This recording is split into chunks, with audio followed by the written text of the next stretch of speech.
Vanessa Scott, and I'm the founder and executive director of Love Never Fails. I already gave you a little bit of the history, but I am so blessed, overjoyed to be joined by such an awesome, dynamic group of folks that are willing to step out and talk about this issue. And I wanted to give them each an introduction, if that's okay. I'll start with Ms. Barbara Parker, and thank you again for joining us. Barbara Parker is the first African-American woman elected to citywide office in Oakland. Yes, and how perfect for Black History Month as well, so thank you for doing the wonderful work that you do. In January 2013, she began a 4-year term as Oakland's elected city attorney. She is a Harvard graduate.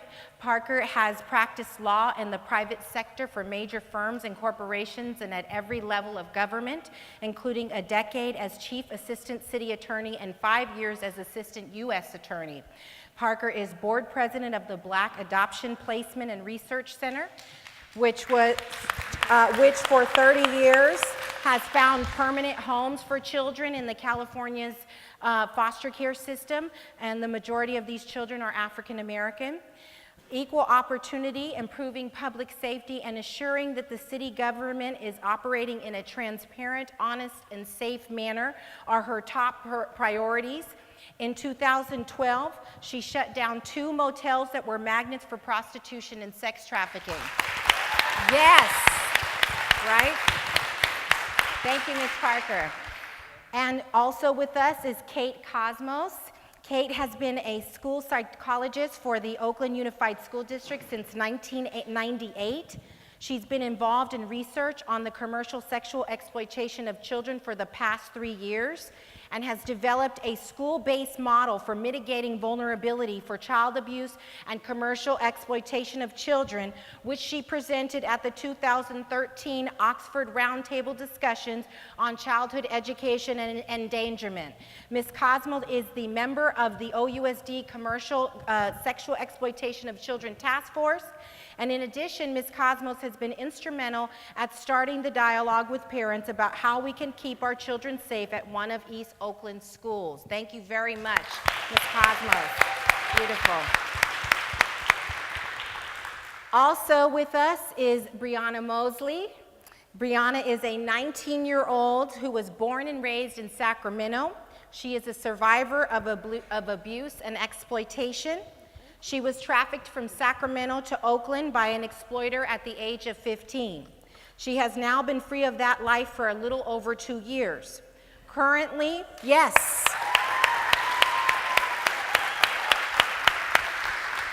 Currently, she has 2 jobs and is working on enrolling into college. I will add that she also has graduated from high school after picking that back up after some time. And in the near future, she plans to launch, get this, and she's gonna do it, a nonprofit that will provide an at-risk youth with the skills and fundamentals to become entrepreneurs and one day become their own boss. Thank you, Brianna. Also on our panel is Mr. Veotus Latchison. He is 12 years old. 12 years old, has 2 older sisters and 1 older brother. He's here today with his mom, and he lives in Oakland and goes to school in Alameda. He attends Faith Fellowship under Pastor Gary Mortera and was introduced to human trafficking through Love Never Fails, and he wants to end it by speaking out against it. All right, Veotus.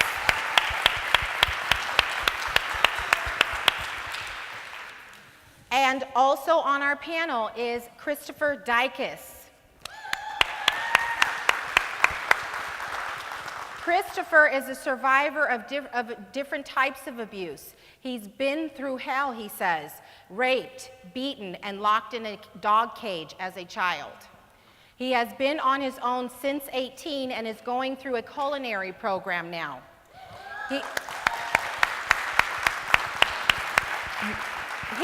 He'd also like to start his own business.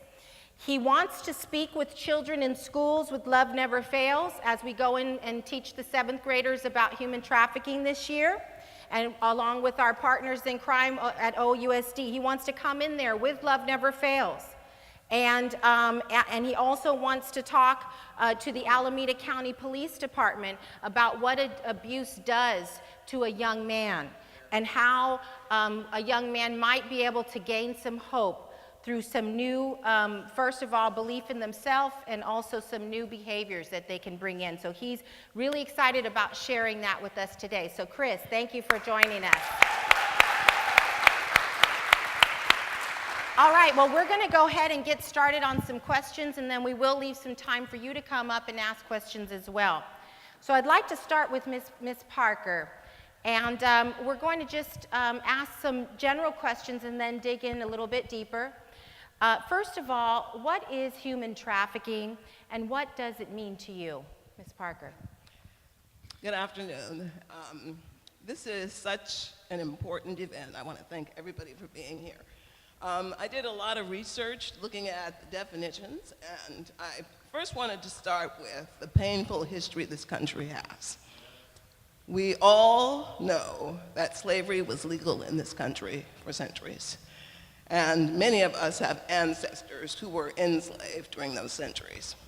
In the 1860s, it was abolished, and the 13th Amendment, which I can more or less quote, abolished both slavery and involuntary servitude, except as a punishment for conviction of a crime.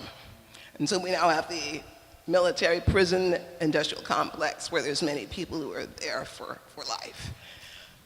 But in practice, we can debate when it actually was eradicated. But human trafficking is modern day slavery, as was so poignantly depicted in the play that we saw. And I wanted to read to you some of the definitions, but first I wanted to talk to you about where it is most prevalent from the research I did. California and Texas in the United States. The US Department of Justice estimates that 17,500 people are trafficked in this country every year. And of those, 244,000 are American children and youth. And 38,000 of them were homeless, and that's how they ended up in this. So let me just read you the definition so we can see the framework, because there is good news that the state legislature and the federal, our Congress, have outlawed this, and there are really stiff penalties, and they've been enhanced. Sandra Swanson, who is now deputy mayor and who was in the legislature, was very effective in increasing the penalties, in some cases to $25,000 on top of any kind of retribution, and then in some cases it's $100,000. So in California, human trafficking is defined as all acts involved in the recruitment, abduction, transport, harboring, transfer, sale, or receipt of persons within national or across international borders by force, coercion, fraud, or deception to place persons in situations of slavery or slavery-like conditions, forced labor or services such as prostitution, sexual services, domestic servitude, bonded sweatshop labor, or other debt bondage. I think that kind of covers the waterfront, and I could read you the state, the federal definition as well, but that shows you the scope of what we're dealing with, and unfortunately, often people think of human trafficking as something that happens only internationally, with people being brought to the United States against their will, immigrants and so forth, but it's happening right before our eyes, as Regina was pointing out, down on international. And those 2 hotels that we shut down were magnets for this. But unfortunately, it stopped that avenue, but you still see the women, and they're younger and younger every day.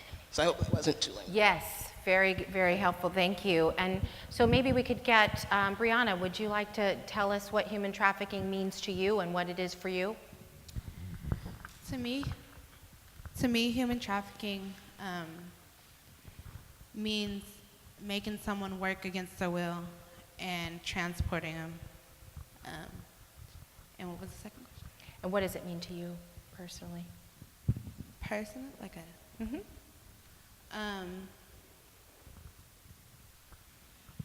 Like when I was It's okay. So to me, when I was brought from Sacramento to here, that's a perfect example of human trafficking. I was 15, and I don't know, it was an older man. He bought me stuff.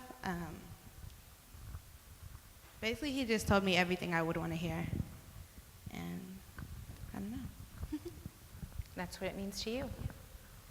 Being brought against your will from Sacramento here And forced to work. and forced to work, which is, you know, that's oftentimes how people characterize what's happening. But we definitely know that as we dig into it, you're being forced to do something that is much different than work. But I mean, I know a little bit about your story, so we'll hear a little bit more as we go. Thank you, Brianna. Veotus, what is human trafficking and what does it mean to you?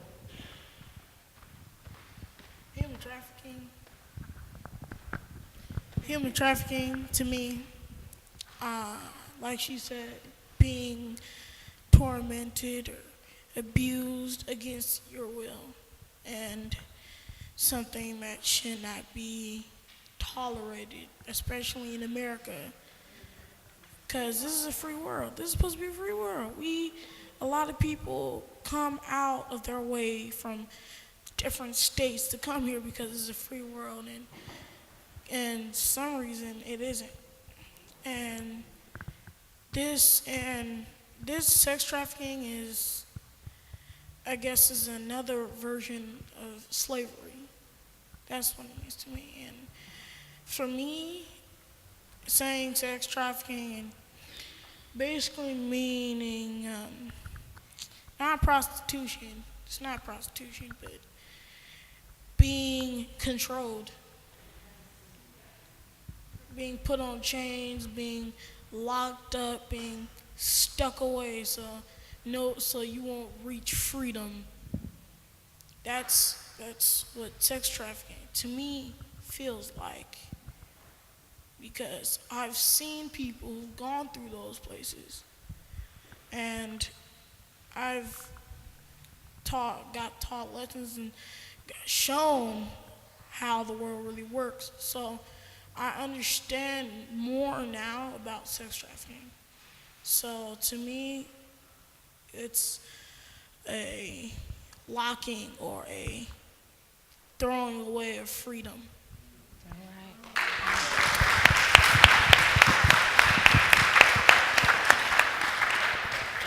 And Ms. Kosmos, what does it mean to you, and what is it from your perspective? Sex trafficking is, from my perspective, when somebody is bought or sold or coerced to perform acts that they would not want to perform. I think and to have sex with strangers in exchange for either goods or money. I think it's a very complex problem, because I look at sex trafficking and human trafficking from two perspectives: those that are forced, really taken off the streets and pushed into the industry, and then those that are coerced through what we would call Romeo pimpism, where our youth feel that they have a loving relationship with somebody who is then putting them out on the streets and hurting them. Thank you. Yes. Okay. And Chris, would you care to share what human trafficking is and what it means to you? Well, I think human trafficking is basically what they said. On recent trainings of Love Don't Hurt, I found out that I was trafficked, and so this whole trafficking is kind of new to me. It's still trying to figure out what is trafficking, but yeah, that's basically it. Okay. any more I say is going to go into the next question. Okay. So, He knows the next question. Reading my mind, right? Okay, so the next question is, many people believe that human trafficking is only happening in other countries. Can anybody tell me whether that was their perception in the audience, that it was only happening elsewhere, by raise of hands? Anybody? Okay, so you guys all knew. Wow, okay. Well, I'm asking you as the panel, is human trafficking happening in the Bay Area? And why? Chris. so yes, it is.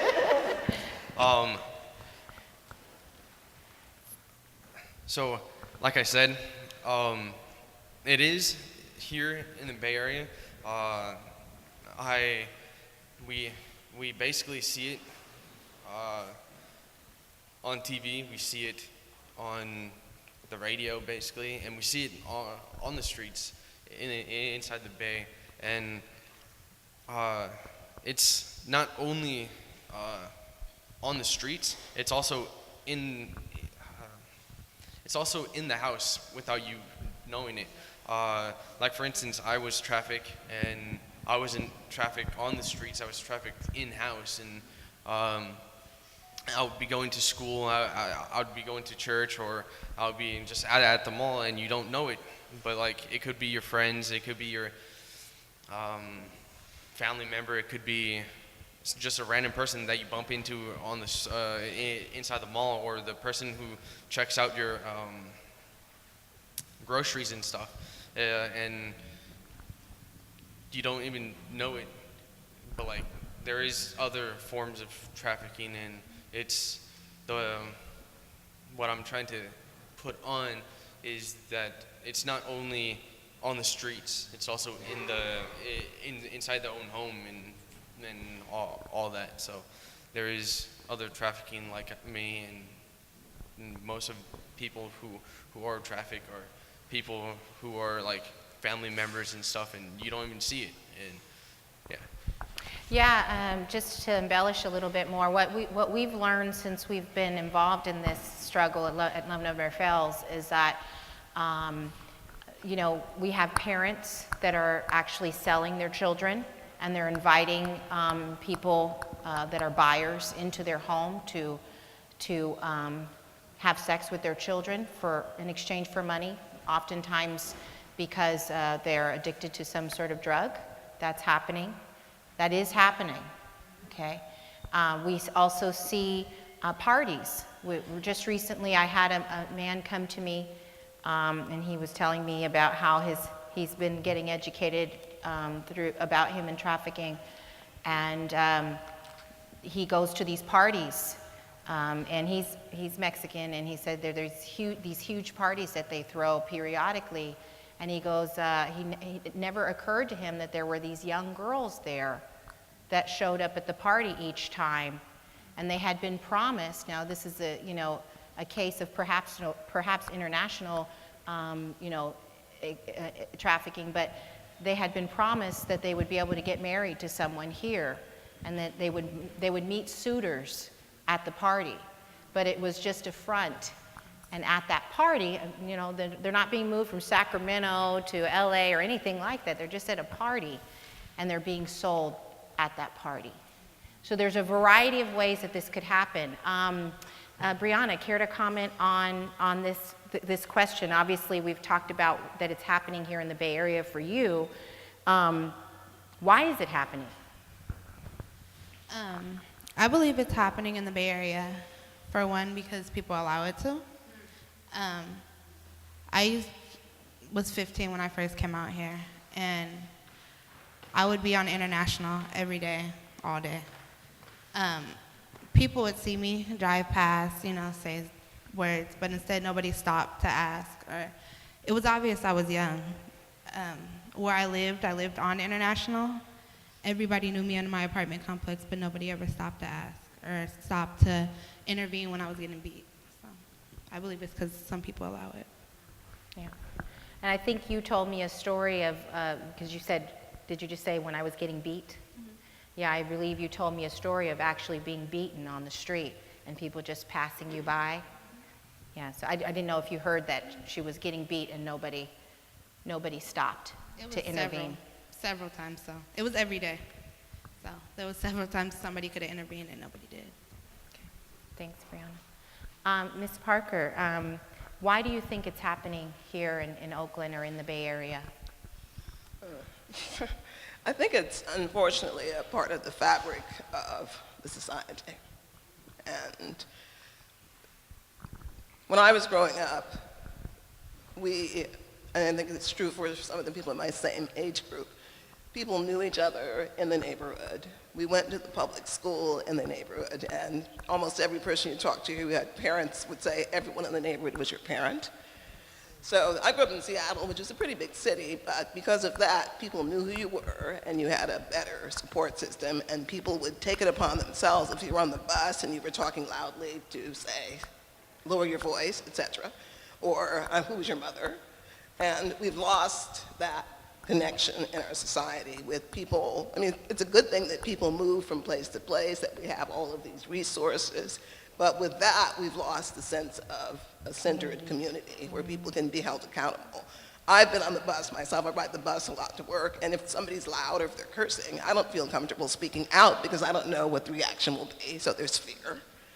And we just have to become more connected because the laws are there, but laws don't make a difference if people aren't using them. So that's what I'm saying. It's the breakdown in the fabric of our society in the sense of, as Regina Evans was pointing out, people see people, but they pass them by on their way. The other thing I'd say is because of capitalism. I know we're all part of a capitalistic society and materialism, but that has kind of become the value of the society and the acquisition, and that, along with the sexual exploitation of women and men and the way they're depicted. When you see some of the clothing that little girls are being trained to wear in preschool and early childhood. So it's underneath, it's slightly veiled, but it's sort of condoned. Yeah. This whole sexual exploitation of women, and the men are forgotten in this process as well because they too are exploited. Yeah, some of the things that come to my mind, I became aware of a line of clothing for children, for infants, called Pimpfits. Excuse me? It's called Pimpfits. And it's all about how cute a little boy looks in a pimp outfit. And G-string underwear for 8-year-old children. And, so the sexualization of our children, very much there. And you hear it in the music and a variety of other things. So what I heard from you is fear. I heard, lack of community creates lack of accountability, and some of the changes, over-rotation towards capitalistic society, okay? Very good. I'm gonna move to the next question. So how do young people get involved with this? Veotus, could you comment on that? So I think where you're going with how young men and women get involved in this is like get involved with help getting people out of this situation. No, how they get involved with being exploited or becoming an exploiter. That's easy to answer. Okay. This is a lot of versions and things I saw because just like she said, Brianna. She said that in a lot of ways, the Romeo thing, Okay, yeah. Romeo pimpism or something like that, how they would try to exploit kids by trying to make a relationship. And the amazing part about it is a lot of old folks, like 50. Come on. Tell the truth, Veotus. Go ahead. That's all right. Let's go. That's it.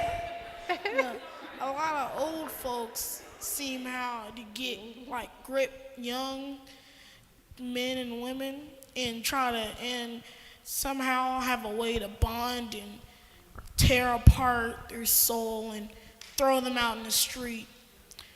And there's a lot of ways. Like, I guess people, like a lot of kids nowadays, teenagers, they try to find jobs.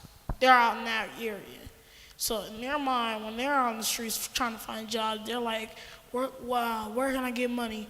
How much money can I get? And this is how vulnerable they are to pimps. Because a pimp can walk up and be like, do you want money? Do you want some money? I can give you some money. You just gotta do this. Gotta do this. That's certain ways some kids can get exploited, and that's amazing to me. And yeah, those are a couple of ways that children can get exploited. Okay, thank you. And yeah, that's great. Ms. Cosmos, if you could comment on how children are recruited and young people are recruited into this. I think I want to start by saying that some children are more at risk than other children, or more vulnerable to being recruited and becoming preyed on by sexual predators. And child abuse, the research has shown that child abuse is the #1 factor that leads to this vulnerability for CSEC recruitment, or child sexual exploitation recruitment.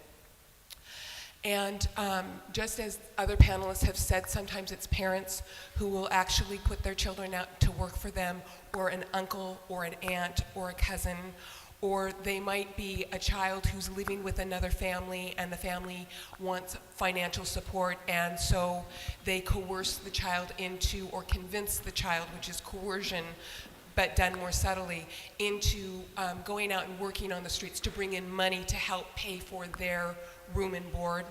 That's one piece. There are children with disabilities, and cognitive disabilities, as well as learning disabilities and speech and language delays, are at risk for being preyed upon because they're very naive and don't always have they don't have the same social judgment as a child without a disability, or a teenager without a disability, and they want what everybody else wants, which is to be loved.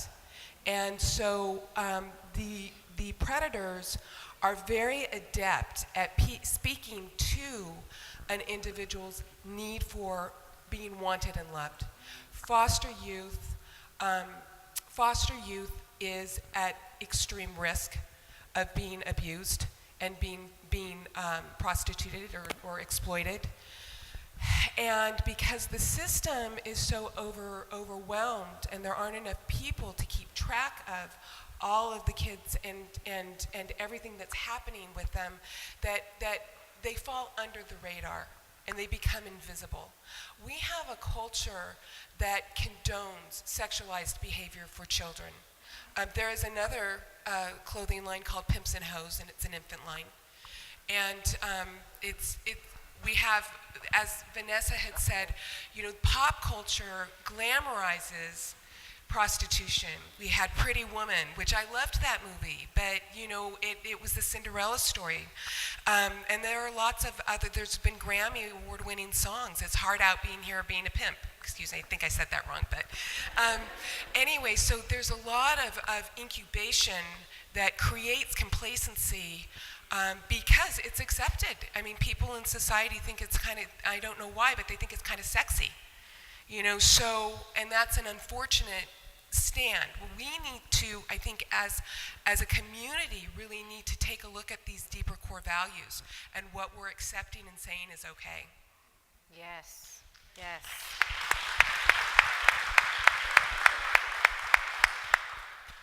So, if I could just, Chris, you shared with us that you yourself were a victim, now an overcomer of human trafficking. I'd like to just ask you, how has that experience affected you in your life?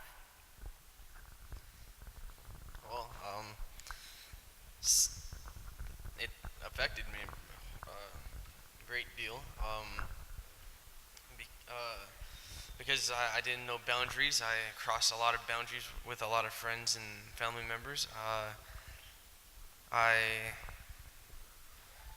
I I have so to be honest with you guys, I have PTSD. I'm paranoid schizophrenic because of what happened to me, and I have to deal with everything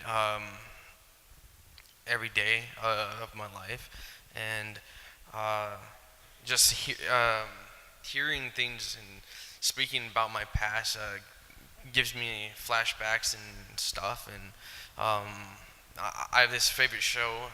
It's called Law and Order SVU, and it's basically about this situation, but more on the sexual part. And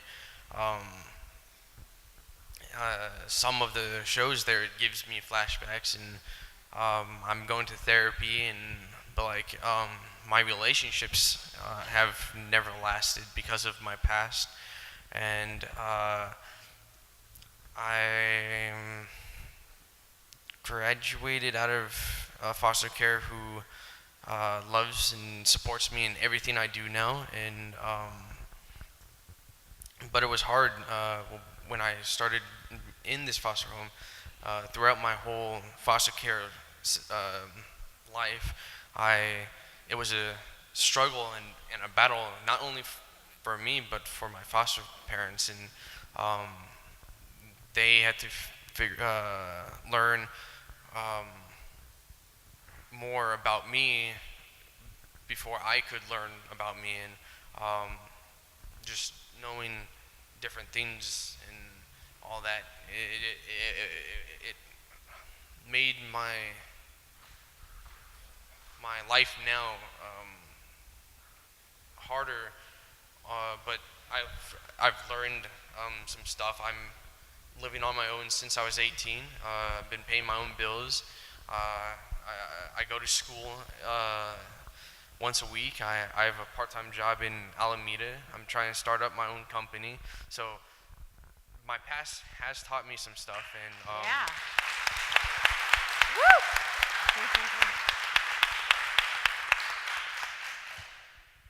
but it is a challenge every day. And I think anyone who has trauma, or whoever went through hell and back every day of their life, like trafficking women and all that, and they're doing what basically what I'm doing, has to live with the trauma and the whatever it did to their minds and stuff. And so I'm working through it. I'm working through it with my foster mom, and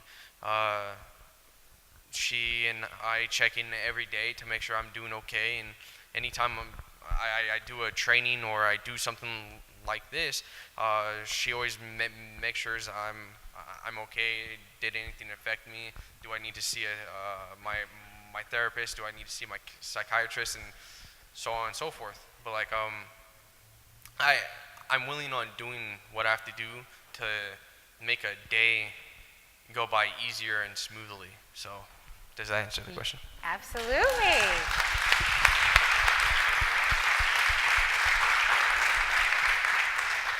A couple things, because you used an acronym, I just wanted to make sure that the audience knows that PTSD is post-traumatic stress disorder, and it oftentimes goes along with experiencing trauma of this type. You'll see it in people that have been in the military, people that have been in very traumatic situations. And the kind, at least I'm not a clinical person, I think Ms. Kosmos could actually embellish, but the kinds of experiences that we've seen in many of our survivors is that they have go into depressive states, they feel chills, they have physical sensations and emotional sensations that keep them from functioning you know, on a daily basis. So it's really hard when Chris tells us that he's struggling with these things and he's going to work and school and participating and being here and doing self-care. It's a tremendous accomplishment, and so I thank you for applauding him.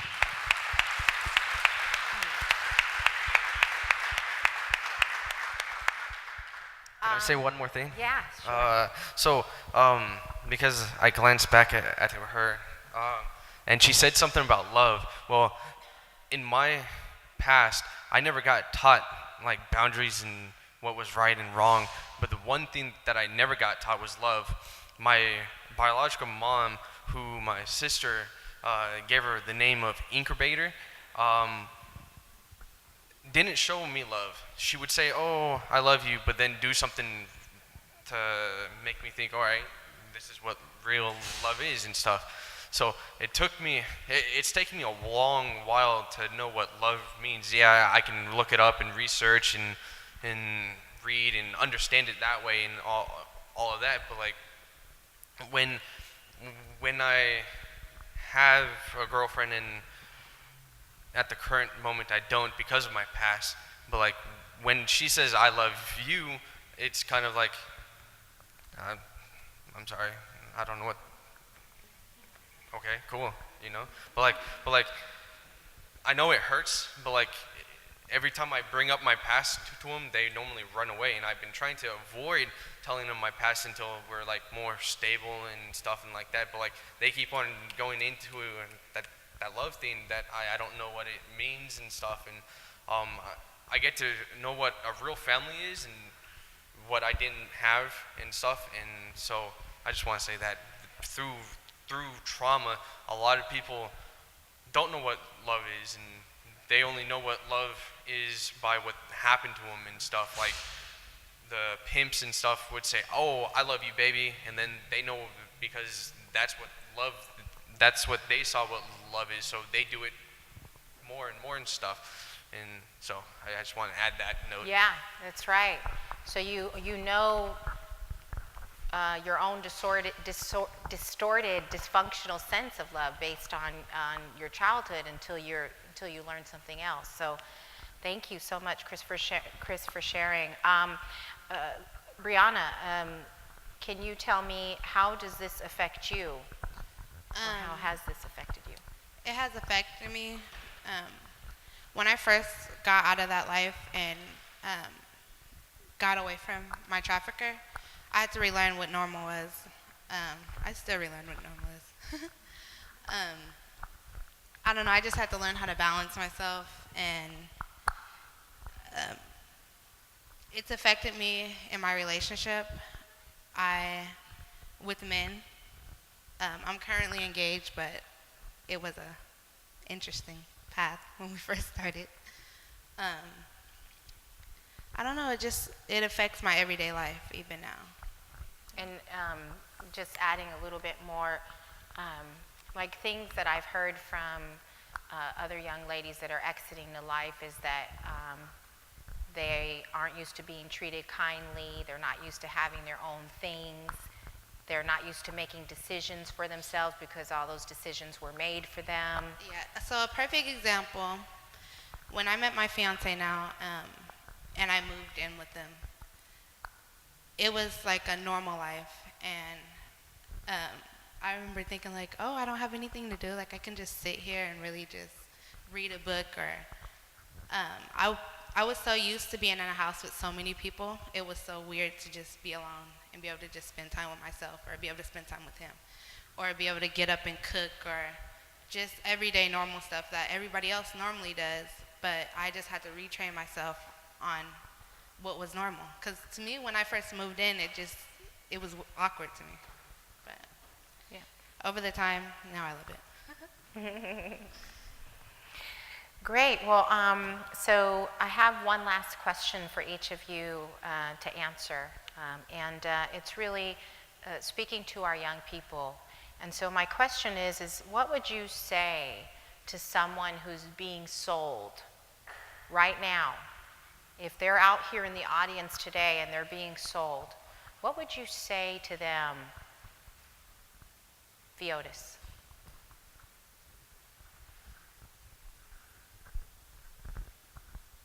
Well, it will be really hard to try to tell someone to, or try to help someone to do something when I don't even know what's going on in their lives. It's very difficult to stand up to someone who has been beaten, sold, raped, and did all this horrible stuff to themselves, and it'll be hard to tell someone what they should do, knowing that if I was in that situation, I wouldn't know what to do myself. But if I were to be in that situation and got out of it, and were to come back to somebody and tell them or give them advice of what they should do, I would calmly speak to them like they probably never heard. And I would have just told them to not worry and start coming to church and start trying to do better. Find a part in your life where you can escape from, well, any version of hell that's on the streets. Find a comfort zone that you have in your body and find Jesus. And once you find God, he'll find a way for you.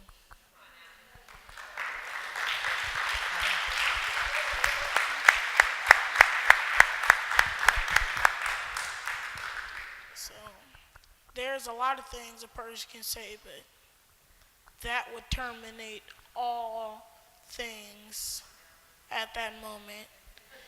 So I thank God that I get to be in this position to tell people who might tell other people how not to get in a situation. Thank you, Veotus.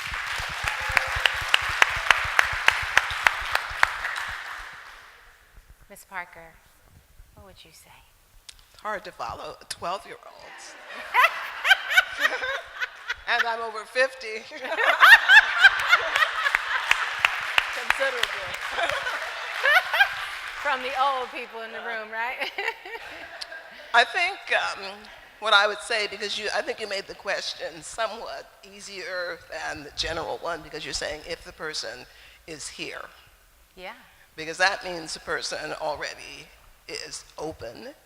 And today, there are people right here who you could talk to, reach out to them. They have said they want you to come and talk with them. And so you have these resources, that's what I would say, and to never lose hope. And I think if you're here, you have not lost hope. And here are the resources. If you're out there, on, I call it East 14th, but international, you may not think there's anyone you can go to, even though there are people. So that's what I would say. Stay and talk to any of the resources that are offered today. Yes. Thank you. Ms. Kosmos. I think I would say that you have value and that we care and you're one of us and we want to bring you in to start. And then what I would say is that for anybody who needs help, there are lots of resources through the city. If you're not ready to come forward today, you could always go to the Native American health centers through the schools. They are trained in this, and they will help you, and they'll help keep it coded so that you're not in danger with your trafficker, okay? Because that's one of the reasons why people are afraid to leave. You can go to a school psychologist and ask them for help. You can call Love Never Fails. There's Polaris.org. There's the Missy Project. There are so many organizations. Churches will help. There are so many organizations where you can go and have somebody give you, hold your hand through it. There are, believe it or not, there are extraction organizations that will relocate people in order to protect them from their traffickers. So what I'd like to say is that there is hope out there. We need to keep this movement going, and we need to keep the dialogue open. Yeah. Yes. Absolutely.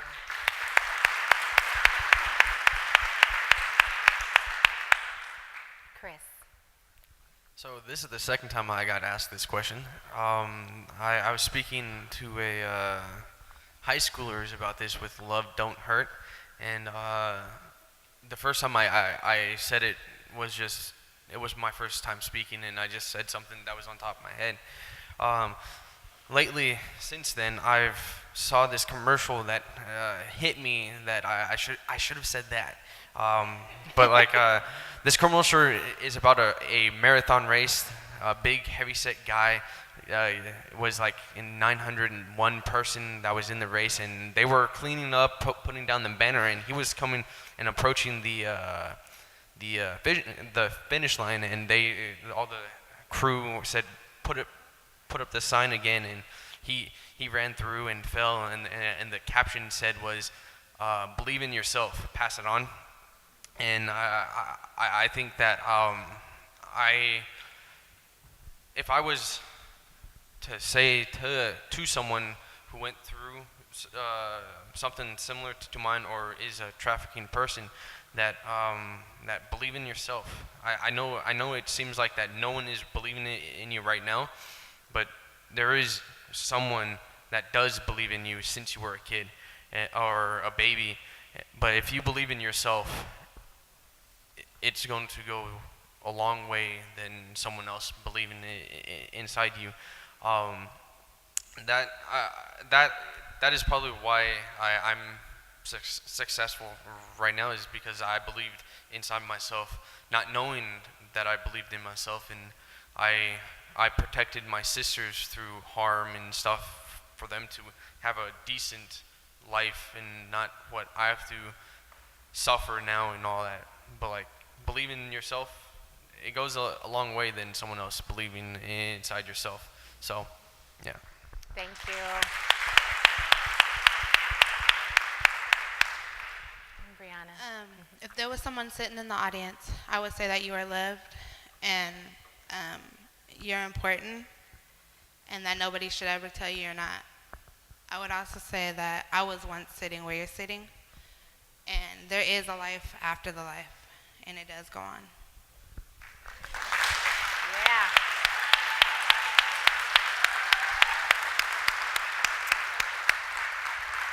Well, I think that concludes our panel. I want to thank you so much for being here. I know it's a little cold in here, so actually our sister Regina is going to turn on the heater so we can enjoy our reception. But I believe there's some words that Ms. Cheryl Chambers would like to bring from the AKA. Thank you. And if we could just, before we move on to the reception, if we could just give the panelists an applause one more time. Woo! Yeah.